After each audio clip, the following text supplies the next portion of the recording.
किसी भी इंसान को अगर पहले से श्वास संबंधित बीमारी है, एलर्जी है, तो कुछ महीनों के लिए आप दिल्ली एनसीआर अगर छोड़ सकते हैं तो वो बेस्ट है। हार्ट की डिजीज नहीं है, वो अपने आहार में लिक्विड और वाटर या पानी की मात्रा को बढ़ाएंगे तो एटलीस्ट कुछ टॉक्सिन्स शरीर से पानी के साथ निकल सकते हैं, यूरिन के साथ निकल सकते हैं। जॉगिंग करने जा रहे हैं आप, ऐसे पॉल्यूशन में अगर वॉक करने जा रहे हैं तो ये वो जॉगिंग, वो पॉल्यूशन आपके लिए ज्यादा हानिकारक है। एक गर्भवती महिला के भ्रूण तक में भी ये क्रॉस कर जाते हैं, प्लेसेंटा क्रॉस करके ये भ्रूण तक चले जाते हैं और उसकी ग्रोथ और उसके डेवलपमेंट में भी इसका असर पड़ता है। अगर शीतकाल और बढ़ेगा तो उस कंडीशन में घर में आप सिर्फ ऑयल हीटर यूज कर सकते हैं और वो भी एक लिमिटेड ड्यूरेशन के लिए। नमस्कार, मेरा नाम है मृत्युंजय और आप देख रहे हैं अमर उजाला। दिल्ली एनसीआर, जहां की हवा इस समय आपातकाल के दौर से गुजर रही है, जहां के रहने वाले लोग जहरीली हवा अपने शरीर के अंदर ले रहे हैं। क्या उसके दुष्परिणाम हैं? किस तरह से लोग बीमार हो रहे हैं? कैसे उससे बचाव किया जा सकता है? इन सारे सवालों का जवाब देने के लिए हमारे साथ श्वास रोग विशेषज्ञ डॉक्टर शरद जोशी जी जुड़ चुके हैं। उनसे बात करते हैं और जानते हैं कि किस तरह से प्रिकॉशंस लिए जाएं, कैसे खुद को स्वस्थ रखा जाए, बच्चों को स्वस्थ रखा जाए, गर्भवती महिलाएं जो हैं उनके लिए जो प्रदूषण है दिल्ली एनसीआर में वो कितना हानिकारक हो सकता है, श्वास को लेकर कैसे प्रिकॉशंस रखा जाए, क्या खाया जाए, क्या पिया जाए, बाहर निकला जाए तो क्या सावधानी रखी जाए। शरद जी, बहुत बहुत स्वागत है आपका। धन्यवाद मृत्युंजय जी, नमस्कार। नमस्कार जी। पहला सवाल यही कि दिल्ली एनसीआर की जो इस समय आबो हवा है वो ये कहा जाए कि बहुत ज्यादा प्रदूषित है, लोगों को दिक्कत हो रही है, नाक में जलन हो रही है, आंखों में जलन हो रही है, गले में खराशें पड़ रही हैं। किस तरह से उससे बचाव किया जाए? जो दर्शक इस समय हमें देख रहे हैं वो कैसे इस जहरीली हवा से खुद को बचाएं, कैसे प्रिकॉशंस लें? देखिए मृत्युंजय जी, समझने की बात यह है कि जब कोई बीमारी पानी से फैलती है तो आप पानी उबाल के पी लेते हैं, आरओ से फिल्टर करके पी लेते हैं, क्योंकि हमें पता है एक नियमित मात्रा है, एक लिमिटेड अमाउंट है जिसको आपको फिल्टर करना है। पर अगर हम हवा की बात करें तो एक इंसान को ऑन एन एवरेज 20,000 लीटर हवा पूरे 24 घंटे में चाहिए। आप इतनी बड़ी मात्रा में उसको हर इंसान के लिए फिल्टर नहीं कर सकते, तो हमें पूरे एनवायरनमेंट को क्लीन रखना चाहिए। WHO स्टैंडर्ड से अगर हम बात करें तो AQI 50 से नीचे होना चाहिए और वास्तविकता ये है कि हम 500 से ऊपर चल रहे हैं।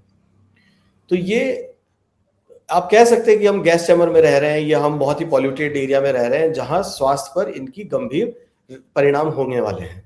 लॉन्ग रन में और ज्यादा समस्याएं आने वाली हैं। बेहतर ये है कि किसी भी इंसान को अगर पहले से श्वास संबंधित बीमारी है, एलर्जी है, तो कुछ महीनों के लिए आप दिल्ली एनसीआर अगर छोड़ सकते हैं तो वो बेस्ट है। उससे उत्तम कुछ नहीं हो सकता। और जब हवा में AQI 200 से नीचे आने लगे तब आप वापस अपना एक्टिविटी या एनसीआर में आ सकते हैं। दूसरा ऑप्शन है कि आउटडोर एक्टिविटीज को आप लिमिट कर लें। अगर आपको घर से बाहर निकलना पड़ता है तो मास्क लगा कर निकलें। अगर आप कॉटन मास्क यूज कर रहे हैं तो डबल मास्क यूज करें। अगर आप सहन कर सकते हैं या अफोर्ड कर सकते हैं तो N95 मास्क यूज करें। घर में अगर आप रह रहे हैं, इंडोर पॉल्यूशन को रोकने के लिए घर में धूप, कपूर, अगरबत्ती का धुआं ना करें। जो भी केमिकल्स आप घर में क्लीनिंग के लिए यूज करते हैं वो एरोमेटिक कंपाउंड्स हैं, उनसे फ्यूम्स बनती हैं, उनको कम से कम यूज करें। सिंपल पानी से पोछा करें, बेहतर होगा। वैक्यूम क्लीनिंग करें, बेहतर होगा। आप जो गर्म कपड़े निकालते हैं, आप जो रजाई ओढ़ने लगते हैं, उनको सर्दी में पहले धो लें या ड्राई क्लीन कर लें, उसके बाद धूप में डालें और तब उसको यूज करने लगें, वरना आपकी एलर्जी लेवल्स बढ़ते चले जाएंगे। ये कुछ बेसिक चीजें हैं जिनका हमें ध्यान रखना है। जो लोग अफोर्ड कर सकते हैं वो अपने बेडरूम में एयर प्यूरिफायर लगाएं। कम से कम कुछ घंटों के लिए, दिन के 24 घंटे से 5, 7, 10 घंटों के लिए आप एयर प्योर या प्यूरिफाइड एयर को इनहेल करेंगे। कम से कम शरीर पर और आपके फेफड़ों पर उसका प्रेशर थोड़ा कम होगा। तो एयर प्यूरिफायर हेल्प करता है।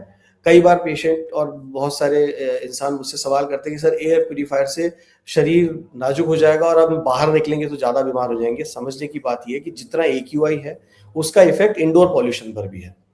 तो अगर 8 घंटे आप बेडरूम में निकाल रहे हैं, उस पर्टिकुलर ड्यूरेशन में आप हेल्दी एयर इनहेल करेंगे। आप एयर प्यूरिफायर अगर यूज कर रहे हैं तो बेहतर है कि आप उस समय जो भी AQI है उसको कंट्रोल करके प्योर एयर को आप इनहेल कर रहे हैं। तो एक लेवल तक एयर प्यूरिफायर आपकी हेल्प करते हैं, आपकी मदद करते हैं। खाने पीने में जहां तक सवाल अगर आप कह रहे हैं कि भाई रेस्पिरेटरी पेशेंट्स को और स्पेशली इस तरह के AQI वाले माहौल में लोगों को क्या खाना पीना चाहिए, तो बेहतर है कि जंक फूड को छोड़ के आप फ्रूट्स की तरफ जाएं, जिससे एंटीऑक्सीडेंट्स मिलते रहें, जूस पिएं ताकि आपको एंटीऑक्सीडेंट्स मिलते रहें। जिन पेशेंट्स को हार्ट की डिजीज नहीं है वो अपने आहार में लिक्विड और वाटर या पानी की मात्रा को बढ़ाएंगे तो एटलीस्ट कुछ टॉक्सिन्स शरीर से पानी के साथ निकल सकते हैं, यूरिन के साथ निकल सकते हैं। शरद जी, जैसा आपने बताया शुरुआत में कि एक घड़ी को हम पानी उबाल के पी सकते हैं या फिर पानी को थोड़ा अवॉइड भी कर सकते हैं, गैप ले सकते हैं, हम पानी में प्यासे रह सकते हैं, लेकिन बिना हवा के, बिना ऑक्सीजन के नहीं रहा जा सकता। तो जो हवा ले रहे हैं, आपने मास्क बताया कई सारे, जो लोग आउटडोर पे जा रहे हैं, जिनकी मजबूरी है, इंडोर और आउटडोर दोनों में क्या अंतर है? जो लोग पहले से एलर्जिक हैं, जिनको एलर्जी है, उनको ज्यादा सावधानी रखने की आवश्यकता है, और वो ज्यादा सावधानी उन्हें किस तरह से रखनी है?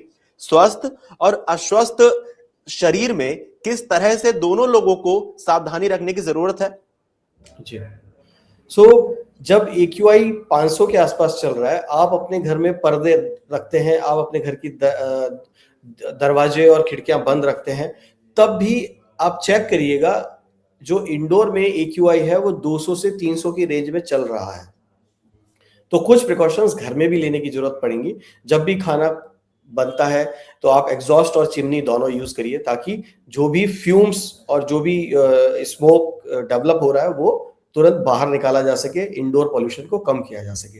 दूसरा, मैंने कहा इंडोर पॉल्यूशन के लिए आपको घर में किसी चीज का धुआं नहीं करना, अगरबत्ती, धूप, कपूर जैसी कोई चीज नहीं जलानी है, मोमबत्ती नहीं जलानी है। जो लोगों में मिसकंसेप्शन है कि सेंटेड कैंडल्स और एरोमेटिक वो जो डिफ्यूजर्स होते हैं वो किसी स्मेल को या किसी गंध को मास्क कर सकते हैं, पर वो इंडोर एनवायरनमेंट को प्यूरिफाई नहीं करते। वो आपके घर की बदबू को कम कर सकते हैं, किसी चीज की स्मेल को कम कर सकते हैं, बट एयर को प्यूरिफाई नहीं करते हैं। इसलिए मोमबत्ती या इस तरह के डिफ्यूजर्स को भी यूज नहीं करना है, वो इंडोर पॉल्यूशन को बढ़ाते हैं। आउटडोर एक्टिविटीज का ये कि आप अगर जॉगिंग करने जा रहे हैं, आप ऐसे पॉल्यूशन में अगर वॉक करने जा रहे हैं, तो ये वो जॉगिंग, वो पॉल्यूशन आपके लिए ज्यादा हानिकारक है। अच्छा शरद जी, अभी जो हम लोग हमें देख रहे हैं, युवा यानी वयस्क, वृद्ध और बच्चों, उनके लिए क्या क्या प्रिकॉशंस हैं? कैसे ये अलग अलग बॉडी में अलग अलग एज ग्रुप के हिसाब से प्रदूषण हानिकारक हो सकता है, और एज ग्रुप के हिसाब से किस तरह से प्रिकॉशंस रखने? जैसा आपने बोला कि जंक फूड ना खाओ, फल फ्रूट्स खाओ, उसके अलावा और क्या क्या प्रिकॉशंस खाने पीने में लिए जा सकते हैं? बच्चों के लिए ये कितना हानिकारक हो सकता है, वृद्धों के लिए कितना हानिकारक हो सकता है, और वयस्कों के लिए कितना हानिकारक हो सकता है? देखिए, ये जो दो एज ग्रुप्स हैं, स्पेशली बच्चे और बुजुर्ग, जी, इनका जो डिफेंस सिस्टम है, बॉडी का जो रोग से लड़ने की क्षमता का सिस्टम है, वो कॉम्प्रोमाइज्ड है। जो बच्चे हैं और जो बुजुर्ग हैं, उनका जो रोग से लड़ने की क्षमता है, जो बॉडी डिफेंस है, वो परिपक्व नहीं है। वो बहुत सारे पॉल्यूशन, बहुत सारे वायरसेस को हैंडल नहीं कर पाता। दूसरा, जो बच्चे हैं उनमें श्वसन तंत्र धीरे धीरे डेवलप हो रहा है, ठीक है। अब ऐसे पॉल्यूशन वाले एरिया में और कॉम्प्रोमाइज इम्यूनिटी के साथ में बच्चों की ग्रोथ पर, उनके श्वसन तंत्र की ग्रोथ पर, उनके डेवलपमेंट पर भी फर्क पड़ता है। अब जो नई रिसर्च आई है जो ये कहती है कि भाई PM.1 जो है, मतलब 1 माइक्रोमीटर से छोटे जो पार्टिकल्स हैं, PM<1, ये ऐसे पार्टिकल्स हैं जो ब्रेन तक चले जाते हैं। तो एडल्ट और यंग पेशेंट्स में जो स्ट्रोक होता है ब्रेन में, उसमें भी पॉल्यूशन और PM1 पार्टिकल्स का कंट्रीब्यूशन है। वो इतना डेंजरस है। PM1 और PM2.5 वो बहुत ही माइन्यूट पार्टिकल्स हैं। ये पार्टिकल्स इतने छोटे हैं कि एक गर्भवती महिला के भ्रूण तक में भी ये क्रॉस कर जाते हैं, प्लेसेंटा क्रॉस करके ये भ्रूण तक चले जाते हैं, और उसकी ग्रोथ और उसके डेवलपमेंट में भी इसका असर पड़ता है। तो ये जरूरी है कि जैसे अब ग्रैप 4 के बाद बच्चों का स्कूल ऑनलाइन कर दिया गया है, तो ये एक बहुत ही नेसेसरी, एक बहुत ही इंपॉर्टेंट स्टेप है जो हर समय लेना ही चाहिए, प्रोएक्टिवली इस तरह के डिसीजंस लेने पड़ेंगे, वरना बच्चों की आने वाली भविष्य की और आने वाली पीढ़ी की जो ग्रोथ है, जो चाहे फिजिकल ग्रोथ हो चाहे वो मेंटल ग्रोथ हो, उस पर असर पॉल्यूशन का पड़ेगा। शरद जी प्रेगनेंसी कुछ ऐसी, जी हाँ, अब बात पूरी कीजिए अपनी आपने प्रेगनेंसी आपने पे। गर्भवती महिलाओं और जी प्रेगनेंसी जी की के दौरान भी आपने एक बात की थी। सो जी आप देखिए जो गर्भवती महिलाएं हैं, जो प्रेगनेंसी वाला पीरियड है, उसमें लेडीज में हार्मोनल चेंजेस होते हैं।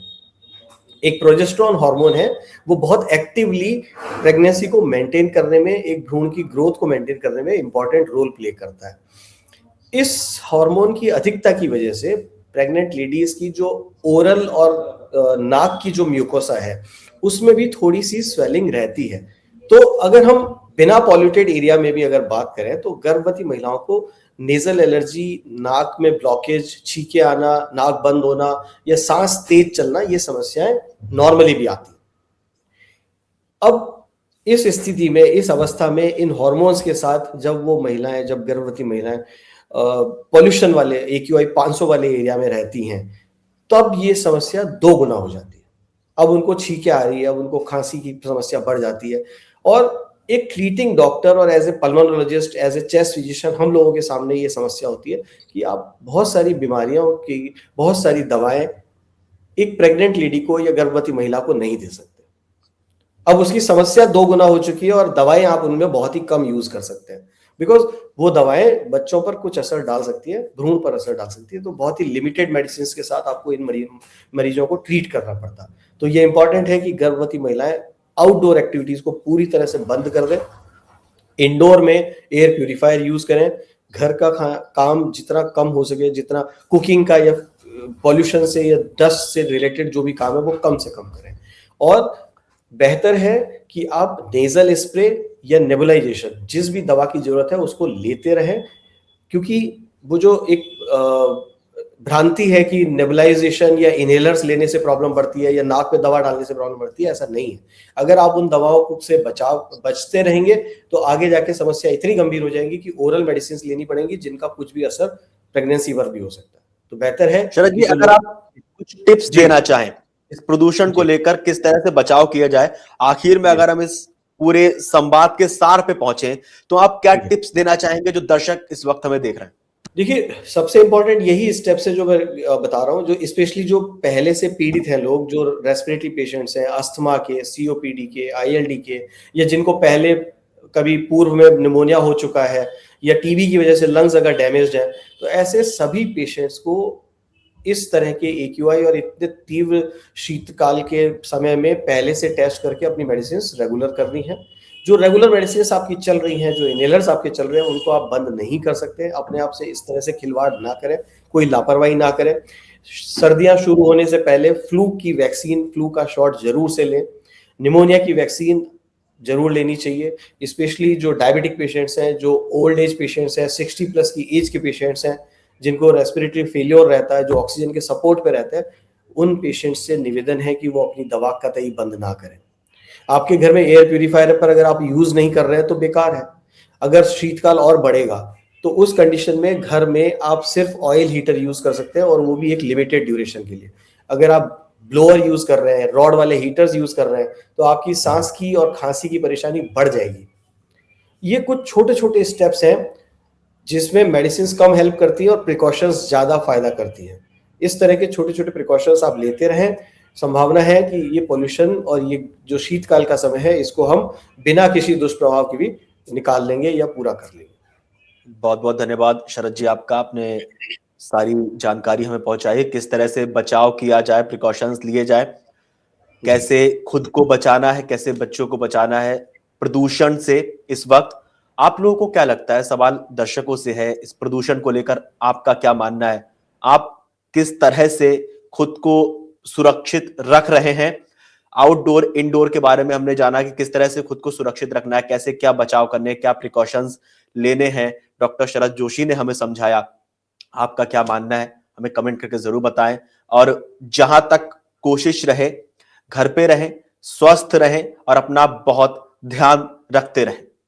अगर आप ये वीडियो YouTube पर देख रहे हैं तो हमारे चैनल को सब्सक्राइब कर बेल आइकन दबाएं और Facebook पर देख रहे हैं तो हमारे पेज को लाइक करें।